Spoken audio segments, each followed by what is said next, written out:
Hi friends, welcome to my YouTube channel. ನಮ್ಮ ಕಡೆ ತುಂಬ ಮಳೆ ಬರ್ತಾ ಇದೆ. ಶ್ರಾವಣ ಬೇರೆ. ನಮ್ಮ ಮನೆಯಲ್ಲಿ ಮಶ್ರೂಮ್ ಬೇರೆ ತಂದರು. ನಾನು ನಿಮಗೆ ಮಶ್ರೂಮ್ ಕಬಾಬ್ ಮಾಡೋದನ್ನ ಹೇಳ್ಕೊಡ್ತಾ ಇದ್ದೀನಿ. ಈಗ ಮಶ್ರೂಮ್ ಇರೋದು 200 ಗ್ರಾಮ್ ಅಷ್ಟೇ. ಕಡಿಮೆ ಕ್ವಾಂಟಿಟಿ ತಗೊಳ್ತಾ ಇರೋದು. ಯಾಕಂದರೆ ನಮ್ಮನೇಲಿ ನಾವಿರೋದು 3 ಜನ.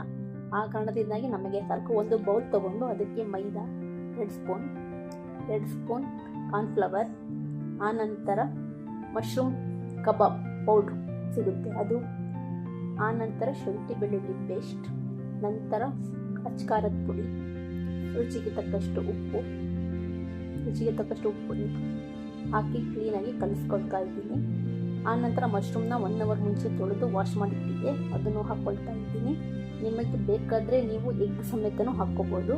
ನಿಮಗೆ ಎಗ್ ಬೇಡ ಅಂದರೆ ಎಗ್ನ ಡಿಸ್ಕನೆಕ್ಟ್ ಮಾಡ್ಕೋಬೋದು. ಯಾಕಂದರೆ ಮಶ್ರೂಮ್ ನೀರು ಬಿಡುತ್ತೆ ಅನ್ನೋ ಕಾರಣಕ್ಕೆ ಇನ್ನೂ ಸ್ವಲ್ಪ ಮಸಾಲೆ ಹಾಕಿ ಕ್ಲೀನಾಗಿ ಕಲಿಸ್ಕೊಳ್ತಾ ಇದ್ದೀನಿ. ನೆಕ್ಸ್ಟು ಮಶ್ರೂಮ್ನ ಇದ್ರ ಜೊತೆಗೆ ಆಗಲೇ ಕಲಿಸಿರೋ ಮಶ್ರೂಮ್ನ ಇದ್ರ ಜೊತೆಗೆ ಆ್ಯಡ್ ಮಾಡ್ತಾ ಇದ್ದೀನಿ.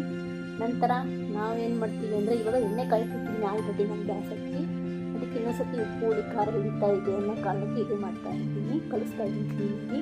ನಂತರ ಒಂದೊಂದಾಗಿ ಬಿಡ್ತಾ ಇದ್ದೀನಿ ಮಶ್ರೂಮ್ನ. 4-5 ಬಿಡ್ಬೋದು, ಯಾಕಂದರೆ ಅದು ಅಂಟಿ ಮಸಾಲೆನ ಒಂದೇ ಕಡೆ ಆಗಿಬಿಡುತ್ತೆ ಅನ್ನೋ ಕಾರಣಕ್ಕೆ ಒಂದೊಂದೇ ಬಿಡ್ತಾ ಇದ್ದೀನಿ. ಆಮೇಲೆ ಕ್ರಿಸ್ಪಿ ಥರನೂ ಬರುತ್ತೆ ಮಶ್ರೂಮ್, ಹಾಗಾಗಿ ಅದಕ್ಕೋಸ್ಕರ ಒಂದೊಂದೇ ಬಿಡ್ತಾ ಇದ್ದೀನಿ. ನಂತರ ಇದನ್ನು ಸ್ವಲ್ಪ ಕಂದು ಬಣ್ಣ ಅಥವಾ ಕೆಂಪಾಗಿ ಬರೋ ಥರ ಕರ್ಕೋಬೇಕು. ಅವಾಗ ಮಶ್ರೂಮ್ ಟೇಸ್ಟ್ ಬರೋದು. ನೋಡಿ, ಈ ಥರ ಆಗಿದೆ ಮಶ್ರೂಮ್ ನಾನು ಮಾಡಿದ್ದು. Thank you. Follow my page.